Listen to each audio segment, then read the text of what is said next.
Historias de Melk, la historia a grosso modo.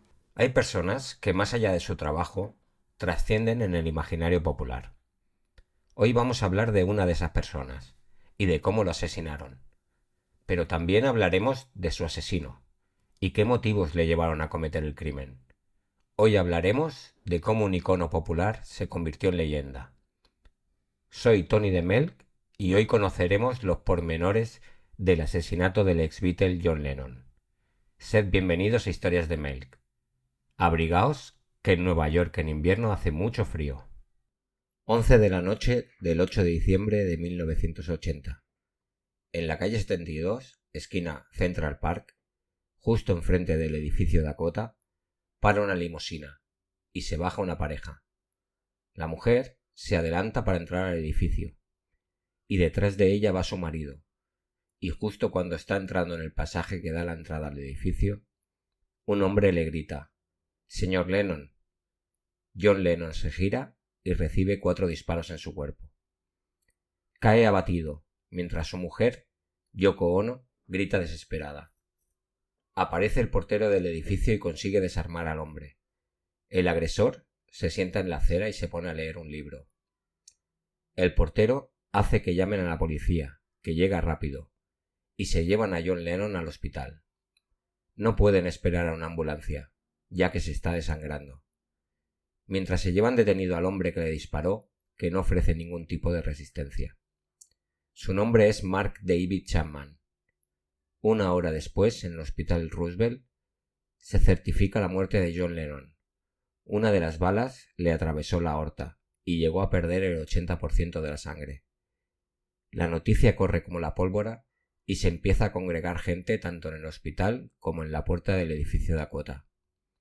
Al día siguiente, todos los noticieros abren con la noticia de la muerte de Lennon. Y ahora vamos a ver cómo se llegó hasta aquí.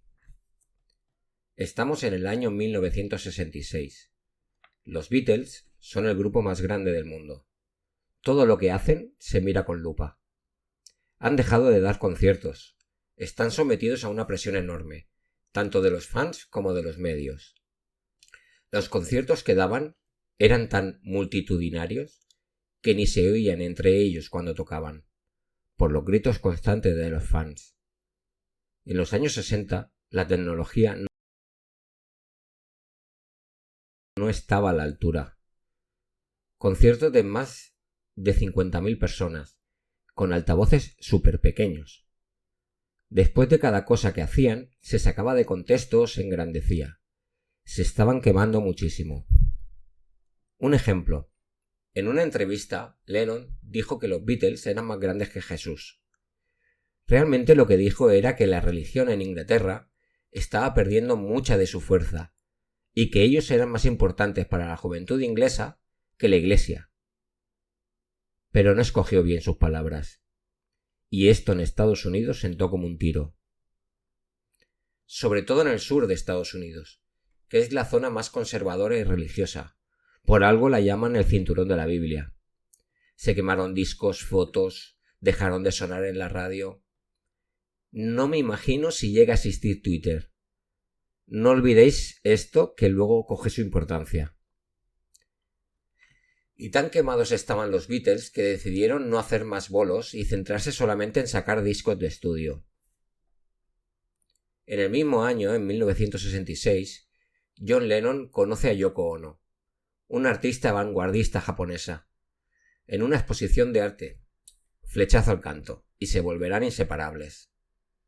Como decía, los Beatles están cansados y quemados, y la cosa aguantó hasta el año 69, que es cuando John abandona la banda y a principios de los 70 se va a vivir con Yoko a Estados Unidos. ¿Y por qué se van a Estados Unidos? Pues hay varios motivos. La vida en Inglaterra era imposible, no los dejaban en paz.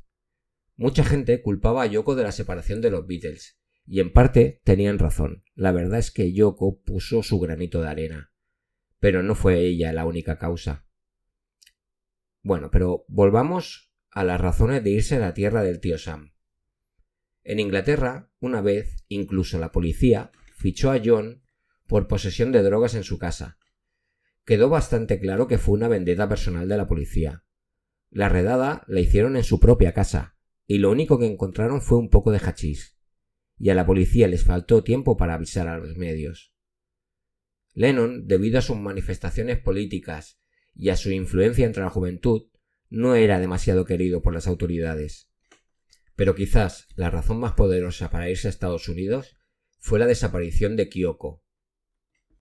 Yoko tiene una hija de una relación anterior que acabó como el Rosario de la Aurora. El padre se llevó a la niña, y desde entonces no sabe nada de ella. Resultó que el padre se metió en una secta religiosa, y hasta mediados de los 80, Yoko Ono no pudo volver a ver a su hija, Kyoko. Vale, la pareja está instalada en Nueva York. Viven en el famoso edificio Dakota. Quitando los rascacielos famosos como el Empire State, es quizás el edificio más emblemático de la ciudad. Este es el bloque de apartamentos donde transcurre la película La semilla del diablo, del director Roman Polanski. Si miráis por internet, veréis que es un edificio súper bonito y muy señorial. Del año 71 al 75, John Lennon sacó varios discos, como el Imagine. Pero como ocurría en Inglaterra, al gobierno de Estados Unidos, que está enfrascado en la guerra de Vietnam, no le hace ni pizca de gracia que un inglés venga a decirles cómo tienen que hacer las cosas, ya que Lennon y Yoko Ono son activistas del movimiento pacifista y por los derechos civiles, y no paran de criticar al gobierno de Estados Unidos por la guerra y por el trato dispensados a los negros. El FBI los vigilará durante mucho tiempo. Edgar Hoover, el mandamás del FBI, los tiene entre ceja y ceja. Buscarán la forma de poder echarlos del país, y encuentran el famoso arresto por posesión de drogas. La suerte de Lennon, bueno, después de lo ocurrido quizás mejor decir mala suerte, es que tiene muy buenos abogados y entre apelaciones y demás trucos legales van aplazando la deportación. En 1974, con la dimisión de Richard Nixon por el Watergate, Edgar Hoover, que ya había muerto ya, y el final de la guerra de Vietnam, ya no hay razón para echar a Lennon, y consiguen la famosa Green Card, que es el permiso de residencia permanente en Estados Unidos. Del 75 al 80, Lennon se coge unos años sabáticos, y se dedica en exclusiva a su familia. Quiere disfrutar de la crianza de su hijo recién nacido Son. John ya tenía un hijo de su primer matrimonio, Julian, pero lo cogió en medio del ascenso de los Beatles y no es que precisamente fuera el padre del año. Y después de 5 años, ya en el 80, John vuelve a la música y sale el disco Double Fantasy. Es momento de volver a las entrevistas, sesiones de fotos y toda la parafernalia de la promoción. El día 8 de diciembre, John Lennon tiene la agenda repleta, pero ahora vamos a conocer primero al asesino de John. Mark David Chapman nació en Fort Worth, Texas, 1955. Hijo de una enfermera y un sargento de la Fuerza Aérea, aunque se crió en Decatur, en el estado de Georgia. Por lo visto, el padre los maltrataba y el niño era muy retraído. Y debido a su sobrepeso y porque era muy introvertido en el colegio, era víctima de bullying. Poco más se sabe de su infancia, salvo que tenía unos amigos imaginarios diminutos que vivían con él en su habitación y le aconsejaban. Tenía unas notas pésimas, y ya en su adolescencia empezó a tomar drogas. Marihuana, LSD, heroína, cocaína. Se volvió fanático de los Beatles. Era un gran fan de John Lennon. A Mark, cuando algo le gustaba, se convertía en una obsesión. Ya se empezaba a ver que en la cabeza de Chapman algo no funcionaba bien, y las drogas no ayudaban. Y ya a principios de los 70 dio una vuelta de tuerca más. Se convirtió en un, ¿cómo diríamos?, extremista religioso. Se hizo cristiano evangelista y se metió en la organización de la YMCA. La YMCA es una, escrito es YMCA, es una organización religiosa que hace campamentos de verano, excursiones, deportes, voluntariado, ese tipo de cosas. Quizás la conocéis por la canción que tienen los Village People. Los Village People tienen la canción sobre este grupo que utiliza mucho el sarcasmo y dobles sentidos. Ven a la YMCA, que aquí te lo pasarás bien, pero todo con un rollo muy, pues eso, de doble sentido. Chapman estaba muy metido en la YMCA y hacía todo tipo de actividades. Estuvo ayudando a vietnamitas en campos de refugiados en Arkansas, vietnamitas que venían de la guerra, que eran pro-occidentales. Era un gran monitor de campamentos. Los niños estaban encantados con él. Él era una cabeza visible de la organización. Incluso el presidente de Estados Unidos, Gerald Ford, en un acto con la YMCA, lo saludó. O sea, él formaba parte del grupo que iba a ver al presidente. Pero un día, un amigo del YMCA le regala una novela, El guardián entre el centeno, de J.D. Salinger.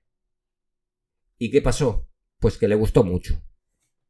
¿Y qué hemos dicho que pasa cuando a Chapman le gusta algo? Pues que se obsesiona. Se empieza a identificar con el protagonista, Holder Caulfield, un chico joven que está harto de la hipocresía y la falsedad en el mundo adulto. Esta es una de esas novelas que llamamos generacionales. También tuvo una novia de su misma confesión religiosa, pero ella lo dejó después de que él le confesara que le había sido infiel. Y esto hizo un clic en su cabeza, y se fue a vivir a Hawái. Una vez allí, intentó suicidarse, por el sentimiento de culpa al haberle sido infiel a su novia, entre otras muchas cosas. Puso una manguera en el tubo de escape de su coche, y la metió dentro del habitáculo interior.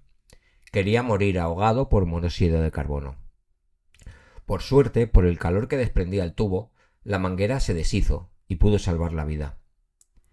Lo llevaron al hospital Castle Memorial, donde le hicieron un examen psicológico que demostró que no estaba bien, y se quedó ingresado por depresión. Ya una vez dado de alta, consiguió un trabajo en el mismo hospital. Animaba a los enfermos tocando la guitarra para ellos. Cuando pudo, reunió el dinero suficiente y se fue a dar la vuelta al mundo. Ya estamos en 1978. Pues resulta que había visto la película de La Vuelta al Mundo en 80 días y quiso emular a Phileas Fogg. Bueno, para mí siempre será Willy Fogg.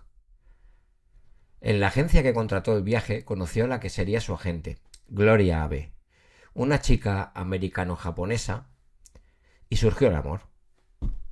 En 1979, cuando volvió del viaje, se casaron. Gloria tenía una concepción del matrimonio muy chapada a la antigua. Había que estar a las duras y a las maduras. Y con Chapman muchas veces era a las duras. Los problemas mentales cada vez eran más evidentes. Según expertos a posteriori, indican que por las declaraciones y por los datos que se tienen constancia de Chapman, es que era un esquizofrénico no diagnosticado. Después de una pelea con una enfermera del hospital, lo echaron del trabajo. Y iba alternando unos trabajos con otros. Pero vamos a entrar ya en el año fatídico. Chapman está harto de la hipocresía y la falsedad de la sociedad. Y hay que hacer algo al respecto. Él acabará con uno de sus máximos exponentes. ¿Y quién puede ser si no es John Lennon? Un tipo que protesta por la guerra de Vietnam y su forma de protesta no es moverse de la cama del Hotel Hilton de Ámsterdam durante una semana. Un tipo que clama por la clase obrera, pero vive como un millonario de las rentas del pasado y lleva 5 años sin dar un palo al agua. Y además, añádele al currículum que se cree más importante que Jesucristo. Es octubre y Chapman ya lo tiene decidido. Se ha comprado un revólver 38 especial. Se va a ir a Nueva York a matar a John Lennon. Chapman se despide del trabajo y, como curiosidad, cuando ficha por última vez, lo hace como John Lennon. Coge un avión en Honolulu y se va a Nueva York. Y al llegar a la Gran Manzana, entra en una armería para comprar munición para la pistola. Pero ocurre una cosa. Según las leyes del estado de Nueva York, si no eres residente del estado, no puedes comprar la munición. Esto lo hizo porque le daba miedo que en el aeropuerto lo pararan, porque, vale, llevaba una pistola, pero no llevaba balas. Pero si llevaba las balas y la pistola, tenía miedo de que lo pararan y lo detuvieran. Entonces dice, bueno, pues las compro en Nueva York. Bueno, como volvamos. Esto le trastoca los planes y se marcha a Atlanta, donde tiene una amiga que es policía, y se las pide a ella. Le cuenta la milonga de que está en Nueva York y quiere las balas para protegerse.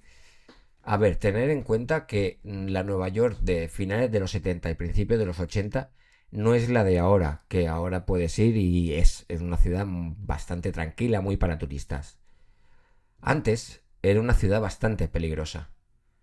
La ciudad había estado en bancarrota y despidieron a un gran número de policías. ¿Recordáis aquellas imágenes de la calle 42 por la noche llena de sex shops y proxenetas con abrigos de visón y sombreros super vistosos? Por ejemplo, cuando se habla de barrios problemáticos, el ejemplo que se te viene a la cabeza es el Bronx. Ese cliché que hay es de estos años. Es cuando cogió esa fama. El metro era súper peligroso por la noche. O sea que la amiga de Chapman lo ve lógico y le dio 5 balas de punta hueca para el revólver.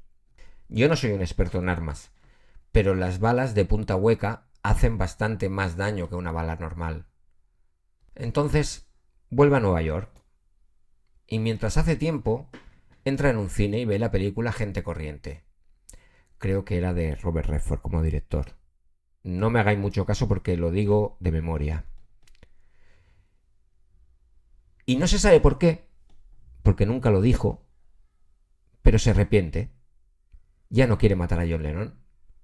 Llama a su mujer por teléfono y le explica lo que está sucediendo. Coge otro avión y se vuelve a Hawái.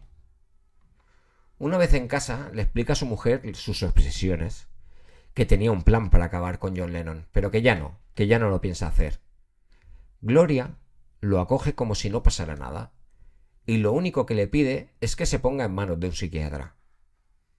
De toda esta historia, lo que más me cuesta entender es el papel de Gloria. Es esposa devota y sumisa. En fin. A todo esto, John Lennon, el 17 de noviembre, saca el nuevo disco, Double Fantasy, y está liado con la promoción, ajeno a todo lo que está pasando. Ya estamos en diciembre. El día 6 de diciembre, Chapman tiene visita con el psiquiatra, pero en vez de ir a la consulta, vuelve a coger un avión destino a Nueva York, y esta vez sí que cumplirá con el objetivo marcado. Día 7 por la mañana. Chapman merodea por la puerta del edificio Dakota. Allí conoce a fans que siempre están, por si en algún momento John Lennon se deja ver. Se compra un disco del Double Fantasy. Chapman hace migas con un par de chicas que son asiduas del edificio y con un fotógrafo aficionado, Paul Goresh. Ya por la noche se vuelve al Hotel Sheraton. Hoy no ha habido suerte, quizás mañana. Día 8. El día D. Sabéis que en las películas americanas siempre tienen una Biblia en la habitación. Pues Chapman ha escrito una cosa. En la parte de El Evangelio de Juan, que en inglés es John, Chapman le ha agregado Lennon. El Evangelio de John Lennon. Deja la habitación y se dirige al Dakota. Primero para en una librería y se compra una copia más del Guardián entre el Centeno. En ella escribe: "Esta es mi declaración, Holder Caulfield". Ya está en el Dakota con su nuevo grupo de amigos. Son alrededor de las 10 de la mañana y está releyendo el libro. En ese momento llega Lennon al edificio, pero Chapman no se da cuenta. Ahora dejemos a Chapman un momento y vayamos a ver qué hace Lennon. Hoy ha venido una fotógrafa de Rolling Stone, Annie Leibovitz. Esta fotógrafa es considerada como una de las mejores fotorretratistas de la historia. También es la mejor pagada del mundo. Suya, por ejemplo, es la foto de Vanity Fair, aquella de la Demi Moore desnuda y embarazada. Fue súper famosa en su momento. Como os comentaba antes, Lennon está de promoción y ahora toca fotos. Leibovitz le ha prometido que será portada, pero hay una pequeña discusión. Los jefes de Rolling Stone quieren fotos de Lennon solo, pero él exige que tiene que salir también Yoko. Al final, John Lennon se sale con la suya. Los editores aceptan a regañadientes. De esta sesión saldrá una de las fotos más icónicas de la música. Es la mítica portada que se ve a Yoko Ono vestida y estirada en la cama, y a su lado John Lennon desnudo y acurrucado de costado.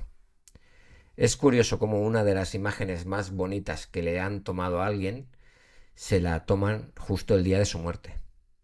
Mientras, la niñera de Son, recordemos que el niño tiene apenas 5 años, sale a dar un paseo por Central Park y se cruzan con Chapman.